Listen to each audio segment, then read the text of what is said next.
കടൽക്കാഴ്ചയ്ക്ക് സാക്ഷ്യം വഹിച്ച കൊല്ലം തീരം. അപൂർവമായി മാത്രമാണ് ആമ മുട്ടയിടുന്നത് കാണാറുള്ളത്. മത്സ്യത്തൊഴിലാളികൾ ആമ മുട്ടയിട്ട സ്ഥലത്ത് താൽക്കാലിക സംരക്ഷണ വേലി തീർത്തു. ഇക്കൊല്ലത്തെ ആദ്യ ആമ പ്രചരണത്തിന് നാട്ടുകാർ സാക്ഷ്യം വഹിച്ചു. ഉദ്ദേശം 20 വയസ്സ് പ്രായം തോന്നിക്കുന്ന ആമ പുലർച്ചെയോടെ കൊല്ലം ബീച്ചിലെ കിഴക്ക് ഭാഗത്തെത്തി മുട്ടയിട്ടത്.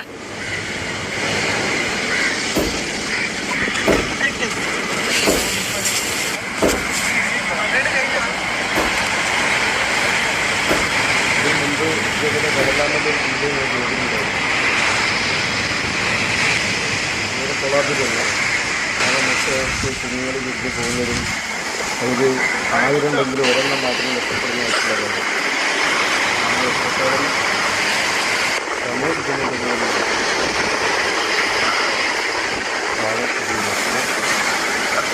ചില ആളുകൾ അതിനെ കുറിച്ച് ആമർത്തി